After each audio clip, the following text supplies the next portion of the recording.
아멘. 오늘 사랑이 넘치는 교회라는 제목으로 말씀 전하도록 하겠습니다. 제가 우리 한꿈 교회에서 참 많이 들었던 얘기 중에 하나가, 아니 김 목사님은 공부만 잘할 것 같이 생기셨는데 보니까 음악도 잘하시고 운동도 잘하시고 못하는 게 없네요. 이런 얘기를 참 많이 들었습니다.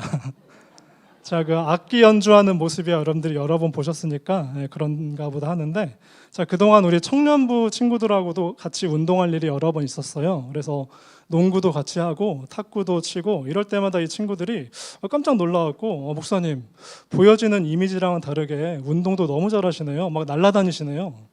자, 그럴 때 뭐라고 대답을 할까요? 네, 제가 좀 못하는 게 없습니다. 다른 건 다 잘하는데 딱 두 개만 못합니다. 딱 두 개. 그게 뭘까요? 설교랑 목회만 잘하면 됩니다. 오늘 설교를 부탁하시면서 다임 목사님께서 저한테 미션을 주셨어요. 김 목사, 다른 거 다 괜찮은데 설교 중에 성도님들을 최소 3번 이상 웃겨야 돼. 제가 인생에서 받았던 미션 중에서 가장 어려운 미션 같습니다. 지난주 토요일에 다음 세대를 위한 특별 기도회 시간에 제가 설교를 했는데요. 설교하는 도중에 상당히 당황스러웠습니다. 제가 전혀 웃기려고 의도한 부분이 아닌데도 성도님들이 막 빵빵 터지더라고요. 나중에 집에 와서 아내가 저한테 이렇게 얘기하더라고요. 당신 착각하지 말라고. 당신이 웃겨서 그런 게 아니라 우리 성도님들이 워낙 인격적이고 훌륭한 분들이라서 웃어주신 거야. 오늘도 이런 은혜로 넘쳐나시는 우리 귀한 성도님들 되시기를 바랍니다. 자, 예전 교회에서 사역할 때 일이에요. 교회에서 제공해 주시는 사택에서 살았는데 사택이 다 좋은데 벽이 너무 얇아서 옆집에서 나는 소리가 다 들리는 겁니다. 바로 저희 옆집에도 그 사택을 관리하시는 사찰 장로님이 한 분 사셨는데, 이 장로님은 꽤나 자주 부부싸움을 하셨습니다. 문제는 부부싸움 할 때마다 그 벽 타고 막 저희 집까지 소리가 울려서 다 들린다는 거예요. 어느 날은 장로님이 저한테 물어보시더라고요. 아니 김 목사님은 부부싸움을 전혀 안 하세요? 이렇게 물어보시더라고요. 여러분들 생각은 어떠세요? 제가 부부싸움을 할 것 같습니까? 안 할 것 같습니까? 대답 잘 하셔야 됩니다. 많은 분들이 김 목사님은 너무 온유하고 젠틀하셔서 부부싸움 같은 거 안 할 것 같다 이렇게 하시는데, 저도 사실 부부싸움 합니다. 하긴 하는데 어떻게 할까요?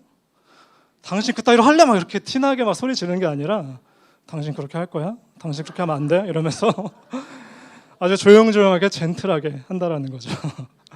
제가 그 10년 넘게 제 아내랑 부부로 살아오면서 한 가지 절실하게 느끼는 게 있습니다. 우리 둘은 너무너무나도 다른 사람이구나. 여러분들이 겉모습만 봐도 딱 그렇죠? 그 생활 습관, 뭐 먹는 거, 운동하는 거, 옷 입는 거, 뭐 생각하는 거, 모든 면에 있어서 비슷한 부분이 단 한 가지도 없더라고요.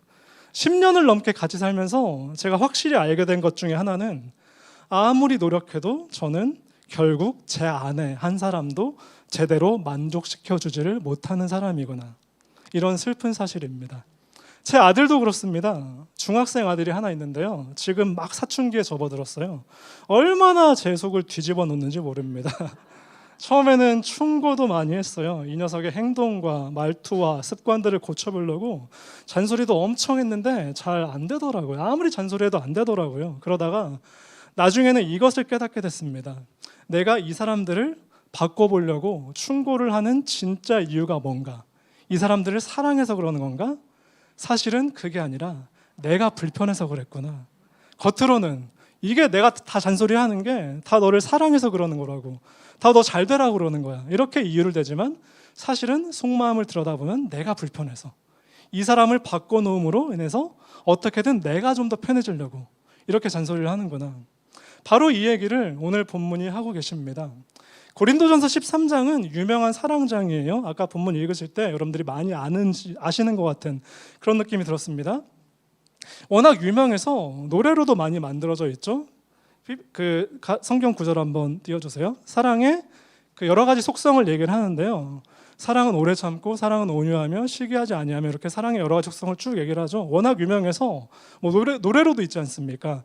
사랑은 언제나 오래 참고, 사랑은 언제나 온유하며, 이런 노래가 바로 이 성경 가사를 바탕으로 만들어진 노래입니다. 사랑의 여러 가지 속성을 얘기를 합니다. 사랑은 오래 참고 온유하고 시기하지 않고 자랑하지 않고 교만하지 않고 이렇게 쭉 여러 가지 얘기를 하는데, 그런데 그 중에 첫 번째로 드는 내용이 바로 사랑은 언제나 오래 참는다입니다. 이게 무슨 뜻인지를 영어로 보면 더 뚜렷합니다. 영어 한번 띄워주세요. 사랑은 언제나 오래 참고, 이거는 이렇게 얘기를 합니다. Love is long suffering, 이렇게 얘기를 해요. suffering이 무슨 뜻이죠? 고통이란 뜻입니다. 그러니까 사랑은 오랜 기간의 고통을 필요로 한다.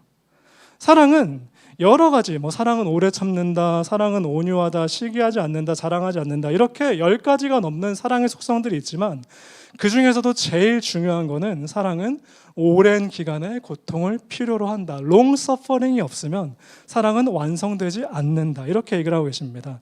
사도 바울이 왜 이런 권면을 했는지는 고린도 전서와 후서의 전체 큰 그림을 보시면 알 수가 있습니다.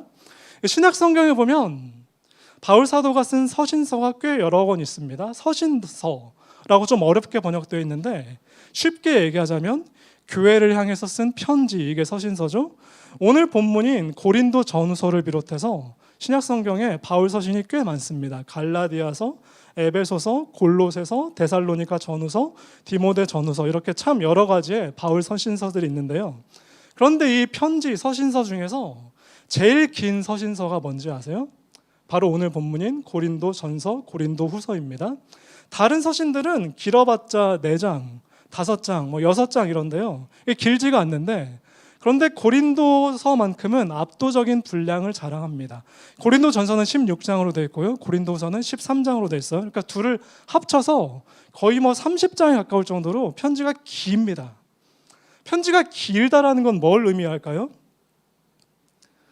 제가 군대에 있을 때 집에서 편지가 자주 왔습니다. 주로 어머니가 보내셨는데, 여자친구가 많이 보내줬으면 좋았을 텐데 주로 어머니가 보내셨습니다.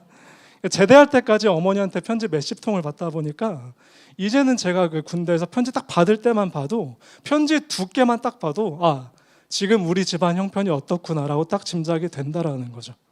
편지가 얇다. 편지를 받았는데 편지가 얇아서 몇 장 안 된다. 그러면 집안이 어떤 상황입니까? 그러면 집안에 별로 큰 문제가 없는 겁니다. 편지가 얇으면 별로 내용이 없어요. 부모님 두 분 다 건강하시고, 아버지 사업도 큰 문제 없고, 형도 사건 사고 안 치고 다닌다, 이러면 편지에 별 내용이 안 들어가는 겁니다. 그냥 편지 딱 열어보면 아들 잘 지내니? 엄마랑 아버지도 잘 건강하게 잘 있다. 형도 잘 있다.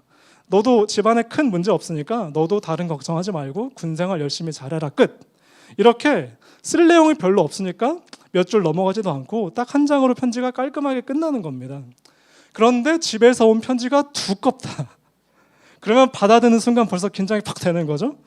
4장, 5장씩 넘어가는 손편지를 뜯어보면 역시나 구구절절 힘든 얘기들이 나오는 겁니다. 어머니도 건강이 안 좋아지셔서 무슨 수술 받아야 되고, 아버지 사업도 힘들어지고, 형도 여기저기 사고치고 다니고, 그리고 교회에서까지 무슨 사건 사고들이 터졌다고 이러면서 너도 우리 가족을 위해서, 우리 교회를 위해서 기도 열심히 해라, 이렇게 줄줄이 쓰다 보면 몇 페이지가 넘어가는 겁니다. 그러니까 편지가 길다라는 것은 무슨 얘기예요? 그만큼 문제들이 많고 사건 사고가 많다라는 얘기죠. 고린도 전후서가 길어진 이유도 그렇습니다. 오늘은 13장 한 장만 읽었는데요. 그런데 고린도 전후서를 여러분들이 끝까지 읽어보시면 얼마나 사건 사고가 많은지를 모릅니다. 한번 나중에 읽어보세요. 고린도전서 후서 쭉 보면요, 이런저런 사건들이 굉장히 많아요. 교회 내에서 서로 파벌 싸움하는 문제, 음행의 문제, 우상 신전에 바쳐졌던 재물을 먹어야 되냐 말아야 되나 이 문제, 그리고 성만 찬양하는데 누구는 먼저 먹고 누구는 나중에 와서 따돌리고 이런 문제들까지 정말 끝도 없이 많은 사건 사고들이 고린도 교회에 대해서 터졌다라는 거예요. 그래서 바울 사도가 고린도 교회에 쓴 편지가 이렇게 길어질 수밖에 없었다라는 얘기입니다. 그리고 저는 고린도 전후서가 길어진 이유를 조금 다른 각도에서도 한번 생각을 해봤어요. 바울 사도가 편지를 이렇게 길게 쓴 이유는 어쩌면 그만큼 고린도 교회를 너무 사랑해서 그런 건 아닌가. 고린도 교회와 성도들을 너무 사랑하니까 그만큼 하고 싶은 말도 많아진 거죠. 그러면서 본인이 깨달은 중요한 진리의 내용들을 한 글자 한 글자 사랑을 담아서 꾹꾹 눌러 써다 보니까 편지가 길어진 거, 이게 바로 고린도 서신이라는 겁니다.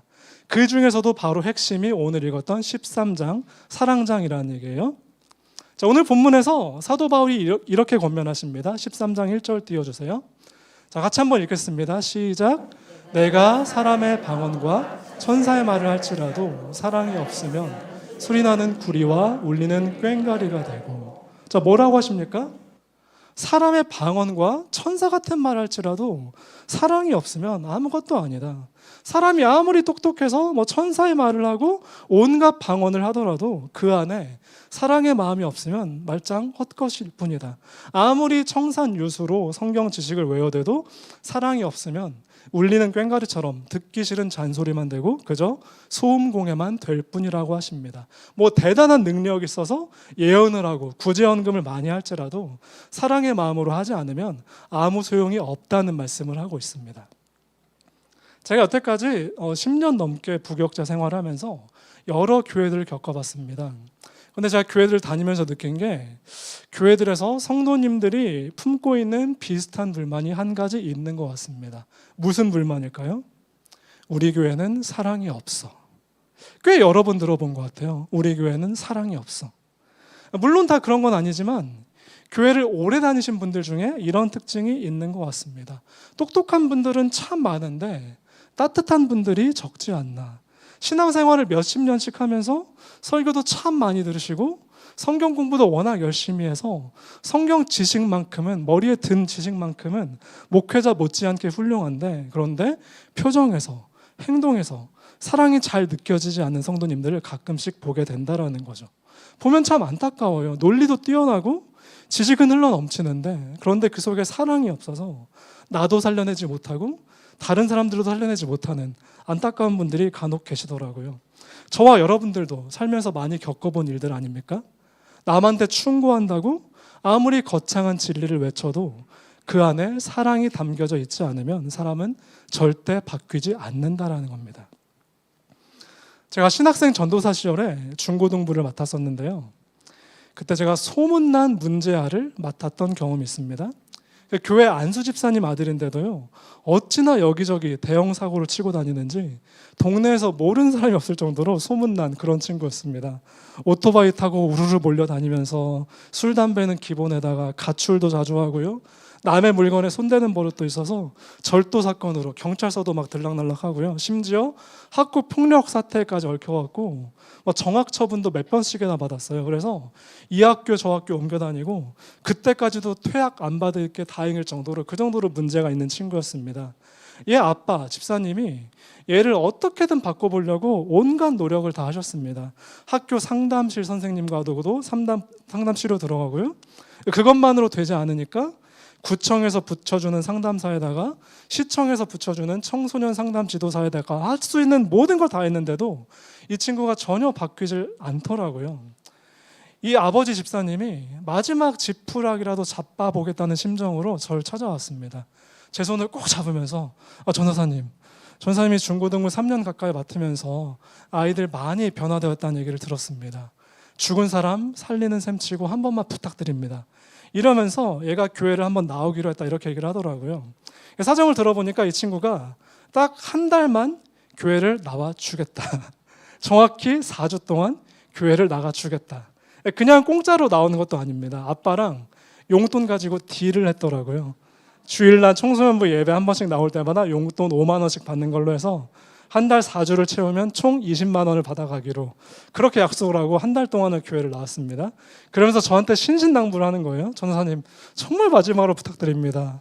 그래서 제가 한번 맡아보겠습니다. 이렇게 얘기를 했어요. 그 전까지도 그런 경우들이 몇 번 있었거든요. 그 교회에서 중고등부 3년 가까이 맡으면서 아무리 망가진 아이들이라도 일단 예배 자리에 나오고 말씀이 들어가면 조금이라도 달라지는 모습들이 있었기 때문에, 그래서 이 친구도 일단 예배 나오기로 약속했으니까 어떻게든 예배 나오고 그리고 말씀이 들어가면 조금이라도 변화되는 모습이 있겠지, 이런 마음으로 설교 준비를 했습니다. 평소랑은 조금 다르게 제가 중고등부 설교를 준비하는데 온전히 고녀성만을 겨냥해서 설교를 따로 준비했어요. 밤잠을 줄여가면서 평소보다 2-3배는 더 시간을 들이고 공들여서 정말 치열하게 설교를 준비했습니다. 준비를 다 마쳐놓고 원고를 처음부터 끝까지 읽어보니까 진짜 잘 썼더라고요. 설교자의 느낌이란 게 있잖아요. 세상에 이보다 더 치밀하게 준비된 설교가 있을까 싶을 정도로 꽤 괜찮은 설교 한 편이 나왔습니다. 그리고 주일 아침이 됐어요. 이 녀석이 왔습니다. 내가 너를 기필코 바꿔놓고야 말리라. 이런 각오와 함께 설교를 시작했습니다. 그런데 변화가 일어났을까요? 제 예상과는 달리 이 친구가 꿈쩍도 안 하는 겁니다. 예배당에 온 옷차림부터가 머리는 막 노랗게 빨갛게 염색을 하고 여기저기 찢어진 바지에다가 삐딱하게 다리 꼬고 앉아갖고 저한테 막 썩은 미소를 날리더라고요. 막 이런 표정으로 당신 앞에서 실컷 떠들어봐라. 내가 뭐 밖이나 보자. 막 이런 표정으로 설교 시간 내내 그런 표정으로 있다가 예배 끝나고 나서 좀 대화 좀 하려고 찾아보니까 주기도문 끝나기도 전에 휙 사라져 버렸더라고요. 대화할 기회 자체가 없었습니다. 이렇게 한 주가 지나고 나니까 저도 오기가 생기더라고요. 그 다음 주에는 설교 준비를 어떻게 했을까요? 더 열심히 했습니다. 어디 내가 이기나 네가 이기나 한번 해보자. 이런 마음으로 진짜 열심히 준비했어요. 괜찮은 설교가 나왔습니다. 2주차에도 얘가 왔습니다. 조금이라도 바뀌었을까요? 전혀 바뀌지 않았습니다. 3주차에도 왔습니다. 바뀌었을까요? 전혀 바뀐 모습이 없습니다. 이제 약속한 4주 중에 1주밖에 안 남은 상황이에요. 제가 기도하다가 너무 화가 나서 하나님께 따졌습니다. 아니, 하나님, 도대체 어떻게 된 일입니까? 하나님 말씀은 살아있고 운동력이 있다고 하지 않으셨습니까? 그런데도 왜 이 지독한 녀석은 전혀 달라진 게 없습니까? 뭐 이렇게 막 불만을 터뜨리다 보니까 그 친구가 막 미워지기까지 하더라고요. 하나님, 이제 한 주밖에 안 남았습니다. 왜 하필이면 저한테 이렇게 희한한 녀석을 맡기셔서 저를 힘들게 하십니까? 막 이렇게 따지는데, 그런데 그 순간 하나님께서 제 속에 이렇게 말씀하시더라고요. 김전도사야, 네가 그 아이를 위해서 그렇도록 열심히 준비해서 설교한 거 내가 다 안다. 그런데 네가 그렇게 열심히 하는 게 진짜로 그 아이를 사랑하는 마음으로 한 거니, 아니면 네가 인정받고 싶어서 그런 거니? 이 말씀을 듣는데 제가 망치로 뒤통수를 탁 얻어맞는 듯 하더라고요. 크게 회개했습니다. 하나님, 제가 밤새워가면서 그토록 설교 준비한 게 이 아이를 진짜 사랑하는 마음으로 한 게 아니었군요. 사람들로부터 칭찬받고 싶어서 그랬군요. 제 마음속 깊이 숨어있던 진짜 동기가 아주 적나라하게 드러나더라고요. 주변 사람들한테 와, 이렇게 망가져버린 아이도 김성훈 전도사한테 맡겨놨더니 변화가 되었더라. 뭐 이렇게 능력을 인정받고 싶어서 그랬군요 하면서 눈물이 나더라고요. 근데 그렇게 울면서 기도하고 나니까 신기한 일이 벌어졌습니다. 그 전까지는 그 아이가 너무도 미웠는데요. 그런데 그때부터는 그 친구가 불쌍하게 보이는 겁니다. 쳐다보기도 싫었던 그 녀석이 이제는 너무도 이쁘고 사랑스럽게 보이기를 시작하는 거예요. 그리고 나서 드디어 마지막 4주차 주일이 되었습니다. 그날도 어김없이 그 친구가 왔어요. 설교 강단에 서서 그 녀석이랑 눈이 딱 마주치는데 마음속으로 이런 기도가 터지더라고요. 하나님, 제가 아무리 설교 화려하게 잘하고 아무리 멋지게 근사한 설교를 하더라도 제 힘으로는 이 친구를 결코 바꿀 수 없음을 고백합니다. 이젠 주님께서 일하실 때입니다. 주님께서 저 아이를 만져주시옵소서. 주께서 저 같은 사람을 먼저 불쌍히 여겨주셨듯이 저 아이도 불쌍히 여겨주시옵소서. 이런 마음으로 설교를 했는데 결과가 어땠을까요? 그날 설교를 평소보다 제가 잘한 것도 아니었습니다. 오히려 버벅거리고요. 평소보다 훨씬 퀄리티가 떨어졌던 설교였던 것으로 기억이 나요. 그런데 놀라운 일이 벌어졌습니다. 설교를 듣던 그 아이 눈에 눈물이 흘러내리기 시작하는 겁니다. 그리고 그날 이후부터 그 아이가 서서히 변화됩니다. 정신 차리고 열심히 공부해서 대학도 원래 얘 실력으로는 꿈도 못 꿨던 데를 잘 들어갔고요. 그리고 취직도 했어요. 그리고 그 교회 청년부 회장까지 맡았습니다. 지금도 가끔씩 스승의 날 같은 때 한 번씩 연락이 와요. 목사님, 그때 저 같은 놈 포기하지 않고 붙잡아 주셔서 감사합니다. 뭘 깨달았을까요? 아이들은 좋은 설교, 근사한 설교를 듣는 게 아니라 설교에 담긴 마음을 본다라는 겁니다. 성도 여러분, 사람은 뭘로 변화할까요? 인간은 화려한 설교로 절대 변하지 않습니다. 목사님들이 늘 좌절하는 것 중에 하나는 사람은 설교로 변하지 않아 라는 사실입니다. 오직 누구만 변화시킵니까? 오직 하나님께서 우리 마음을 만져주시고 성령께서 개입하실 때만 사람은 변화된다는 겁니다. 설교자가 성도들을 오직 주님 사랑의 마음으로 품고 설교할 때만 사람은 변화가 되더라고요. 이렇게 사랑으로 넘치는 저와 함꿈의 모든 성도님들 되길 소망합니다. 그래서 모든 은사들 중에 가장 중요한 은사는 사랑이다, 이렇게 말씀하시는 겁니다. 우리 주님께서 이렇게 말씀하세요. 원수를 사랑하라, 그리고 원수를 위해서 기도하라. 제가 우리 청년부 친구들과 계속 로마서 성경 공부를 하고 있는데요, 오늘 청년부 로마서 소그룹 본문의 모임의 본문입니다. 한번 띄워주세요. 로마서 12장 14절 같이 읽겠습니다. 시작. 너희를 박해하는 자를 축복하라, 축복하고 저주하지 말라, 이렇게 얘기하십니다. 너희를 핍박하는 자들, 너희 원수를 축복하고요, 그리고 축복만 하고 저주는 하지 말라고 하십니다. 원수를 위해서 기도하라, 이렇게 얘기하시죠. 성도 여러분, 원수들을 위해서 기도해 보셨습니까?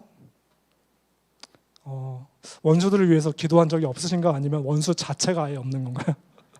네, 원수 자체가 아예 없는 걸로 믿겠습니다. 제가 질문을 한번 바꿔볼게요. 그러면 마음속으로만 대답해 보시기 바랍니다. 원수들을 위해 기도했을 때 그 원수들이 바뀌던가요? 원수들을 위해 열심히 기도했는데 그 원수들이 보니까 달라져 있던가요? 저 역시 목사지만 정말 미운 사람들이 있었습니다. 제가 그 원수들을 위해서 열심히 기도했어요. 기도하니까 그들이 바뀌었을까요? 그 원수들은 끝까지 안 바뀌더라고요. 근데 기도를 하니까 누가 바뀌었을까요? 제가 바뀌었습니다. 어느 순간에 보니까 그들을 위해서 기도하던 제가 달라져 있더라고요. 성도 여러분, 주님 말씀처럼 원수를 위해 기도하시기 바랍니다. 아무리 열심히 기도를 해도 아마 그 원수들은 끝까지 안 바뀔 가능성이 높습니다. 그런데 기도하면 누가 바뀝니까? 그들을 위해 기도하는 나를 바꾸어 가십니다. 바로 여기서부터 기적의 역사는 시작됩니다. 이런 은혜로 가득한 저와 여러분들 되시길 바랍니다. 아까도 말씀드렸듯이 여러 교회들에서 우리 교회는 사랑이 없어, 이렇게 얘기를 하고 있습니다. 여러분들이 다른 사람을 가지고 뭐라고 하기 전에 내가 먼저 사랑으로 가득하고 내가 먼저 섬기는 성도들로 가득한 우리 교회 되시길 바랍니다. 교회 생활이란 게 그래요. 교회에서 신앙생활 하다 보면 마음에 맞는 사람들도 있지만 저 사람은 참 마음에 안 들어, 저 사람은 참 답답해, 이런 경우도 있을 수 있다는 거죠. 그런데 중요한 건 뭘까요? 마음에 안 들고 참 싫은 사람들이 있고 답답한 사람들이 있지만, 그렇지만 교회는 어떤 곳입니까? 이런 분들 한 사람 한 사람이 모여서 교회는 완성된다라는 사실입니다. 그림 하나 보여드릴게요. 청년부 수련회 집회 때 보여줬던 그림인데, 자, 이 퍼즐, 모자이크 퍼즐 있습니다. 수십 장의 퍼즐이 모여서 한 장이 완성이 되는 거죠. 자, 이 공룡 그림으로 있는 모자이크 퍼즐이 있는데, 자, 여러 가지 수십 장 조각들 중에서 가장 중요한 조각이 어떤 장일까요? 우리 청년부는 그때 질문을 했으니까 다른 분들이 한번 대답해 보시기 바랍니다. 이 수십 장의 조각들 중에서 가장 중요한 한 조각이 뭘까요? 자, 유초등부 설교 때 이 질문을 했더니 아이들이, 어떤 아이들은 공룡 얼굴이요, 어떤 아이들은 공룡 눈이요, 코요, 뭐 이렇게 대답을 하던데 정답은 아닙니다. 가장 중요한 퍼즐은 뭘까요? 누가 대답하신 분 있으세요? 가장 중요한 퍼즐은 모든 조각이 다 중요합니다. 왜 그럴까요? 조각 하나라도 없으면 그림이 완성이 되지 않기 때문입니다. 우리 함께 꿈꾸는 교회도 그렇습니다. 각자의 독특한 개성을 가진 한 사람 한 사람이 각자의 자리에서 제 역할을 해줘야 교회는 완성이 된다는 거예요. 제가 우리 함꿈교회 성도님들을 볼 때 너무나도 귀한 마음이 듭니다. 어쩜 이렇게 사랑이 풍부하신 성도님들로 가득 차 있을까?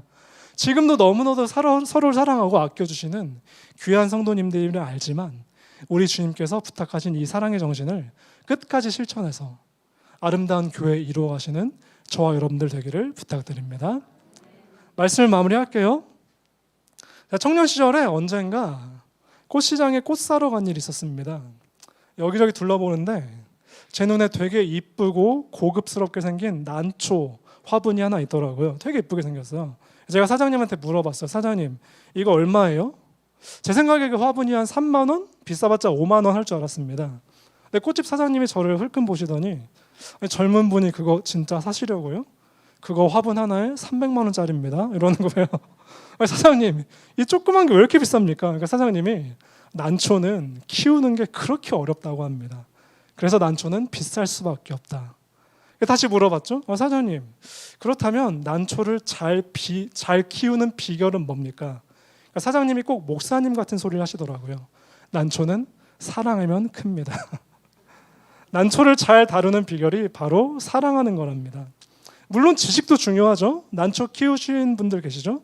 난초 키우려면 공부할 게 진짜 많습니다. 워낙 까다로운 식물이라서 온도, 습도, 직사광선 맞춰줘야 될 게 엄청 많아요.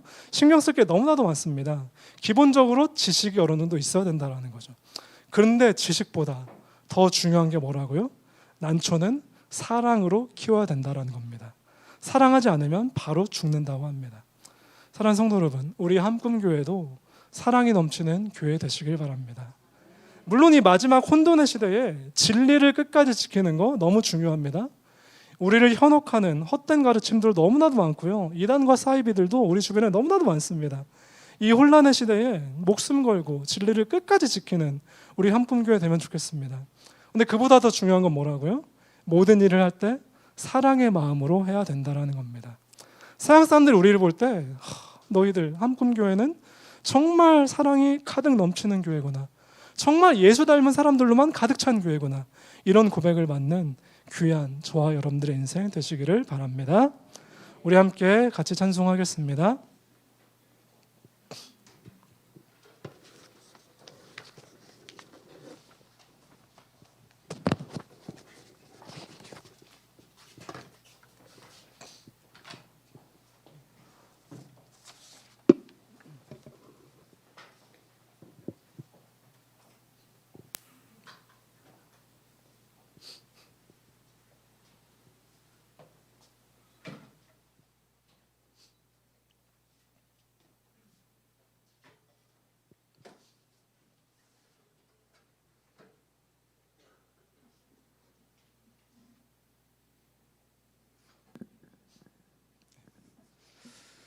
우리 교회 개척하기 전에 교회 개척을 위한 기도회 할 때 참 많이 불렀던 찬양이죠. 이런 교회 되게 하소서. 그때 참 은혜와 감동으로 불렀던 기억이 나는데, 오늘 들었던 말씀을 생각하면서 이 찬양 같이 한번 부르면 좋겠습니다. 이런 교회 되게 하소서.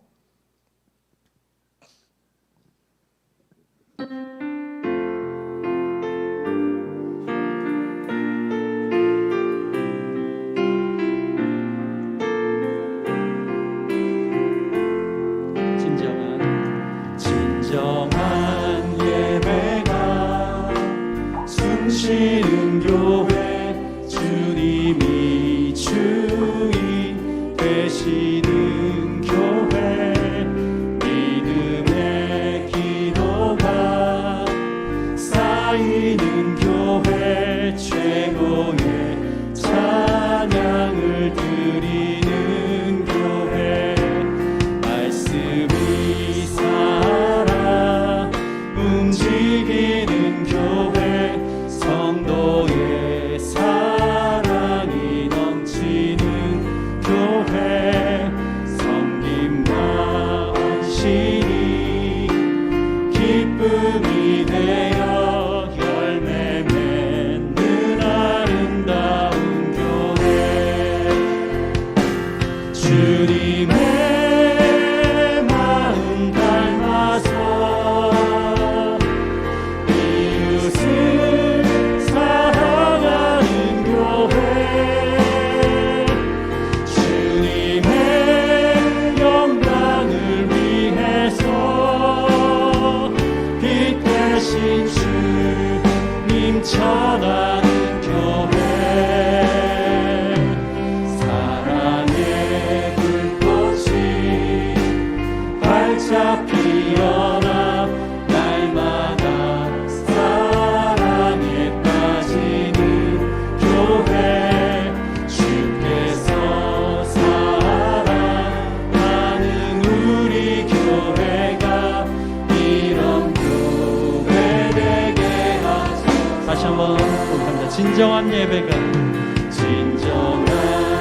시간 우리 함께 기도하겠습니다. 오늘 우리가 들은 말씀처럼 사랑이 넘치는 교회가 될 수 있도록 함께 기도하면 좋겠습니다.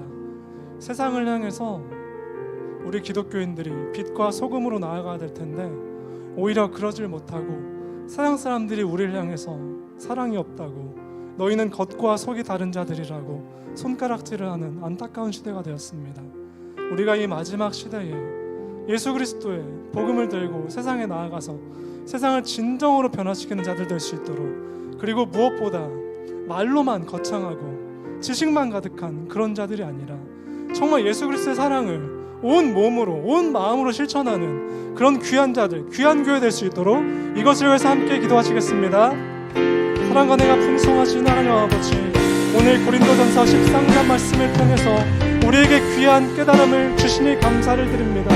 사람이 아무리 천사의 말을 하고 그리고 여러 가지 방언을 한다고 하더라도 우리 마음속에 사랑이 없으면 모든 것이 헛것이라고 얘기를 합니다. 우리가 아무리 진리로서 바른 말씀을 가르치더라도 우리 속에 사랑의 마음이 없으면 그것은 울리는 꽹과리와 진과 같다고 그렇게 말씀을 하십니다. 세상 사람들이 우리 기독교인들을 향해서 손가락질을 하며 세상 사람들이 우리를 향해서 너희는 겉과 속이 다르다고, 너희는 너희들이 믿는 예수님의 말씀대로 살지 않는다고 손가락질을 하는 그런 안타까운 시대가 되었습니다. 우리 함께 꿈꾸는 교회가 그런 모습으로 살지 아니하고 오직 고린도전서 13장 말씀처럼 사랑의 여러 가지 속성이 있지만 그 중에서도 제일은 사랑이라고 하신 것처럼 우리가 모든 것들을 할 때 주님의 사랑의 마음으로, 사랑의 정신으로 할 수 있도록 주님 붙들어 주시옵소서. 우리 함께교회 모든 성도들이, 우리 아이들로부터 우리 청년들, 어른들에 이르기까지 모든 사람들이 사랑의 마음으로 가득하며 한마디를 하더라도 사랑이 가득 담긴 말을 하며 우리 예수님의 마음을 본받아서 아름답게 십자가의 그 길을 묵묵히 걸어갈 수 있는 귀한 성도들 될 수 있도록 주님 붙들어 주시고 함께하여 주시옵소서. 우리 성도들의 마음이 사랑으로 가득 차며 우리 성도들의 표정과 마음에서 그리고 말 한마디 한마디에서 예수님의 어떠하심이 드러날 수 있는 귀한 교회 될 수 있도록 주님 붙들어 주시옵소서.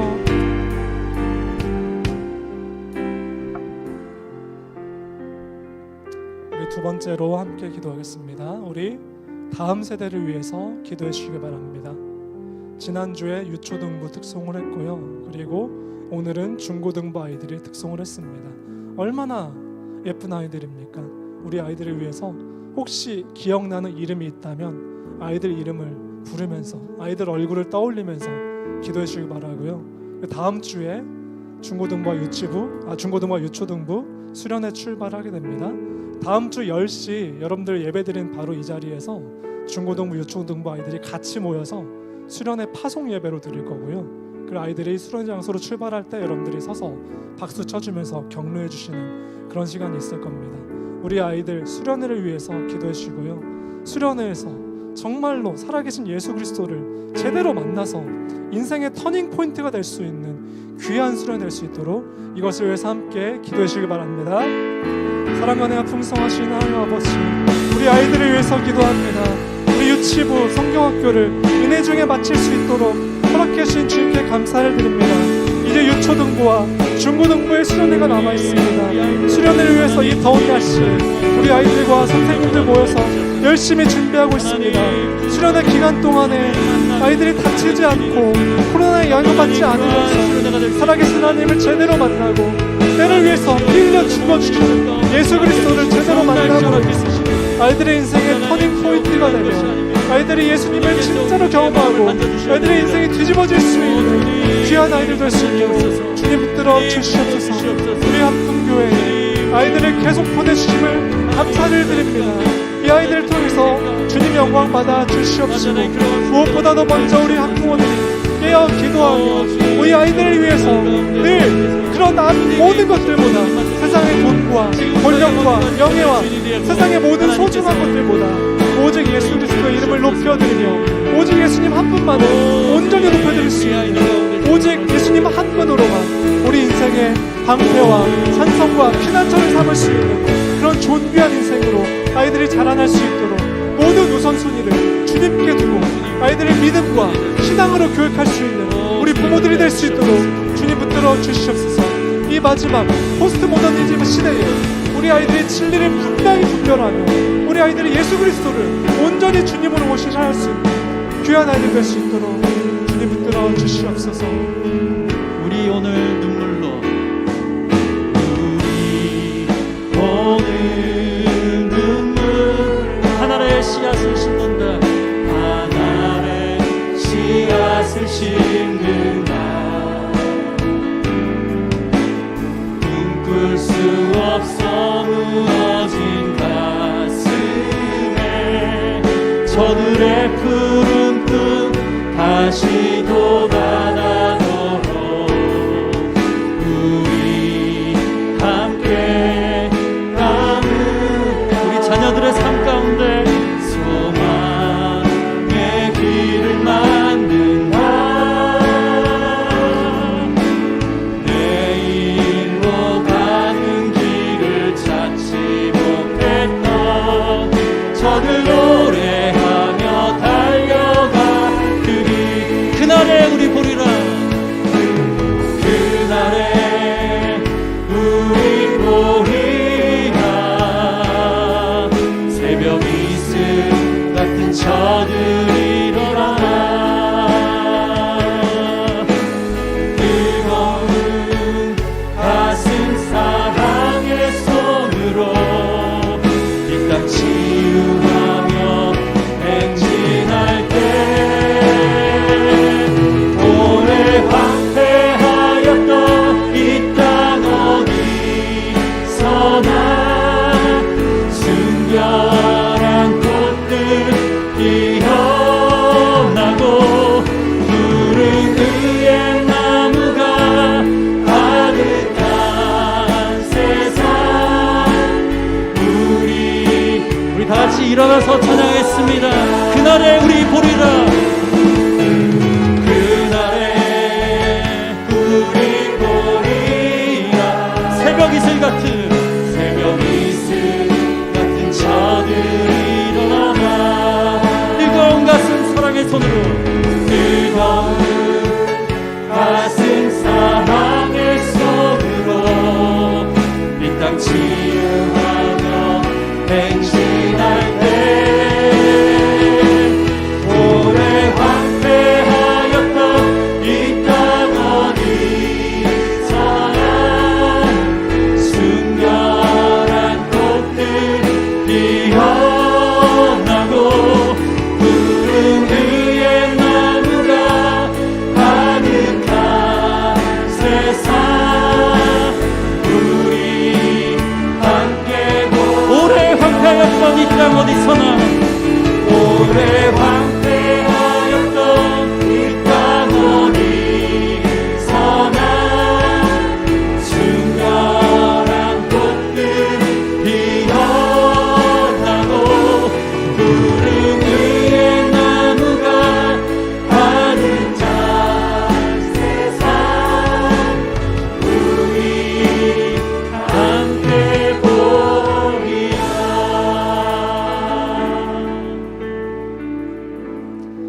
사랑과 은혜가 풍성하신 하나님 아버지, 오늘도 이 무더운 여름날 우리 성도님들 건강하게 이 자리에 모여서 예배 드릴 수 있도록 허락해 주신 주님께 감사를 드립니다. 오늘 사랑이 없으면 아무것도 아니라는 너무나도 잘 알고 있던 말씀을 들었습니다. 우리가 이 말씀을 그냥 지식으로만 알고 있는 자들이 아니라 이 말씀을 우리의 온 몸으로 우리의 온 삶을 통해서 실천하는 귀한 백성들 될 수 있도록 주님 우리를 붙들어 주시옵소서. 이제 유초등부와 중고등부의 수련회가 한 주밖에 남지 않았습니다.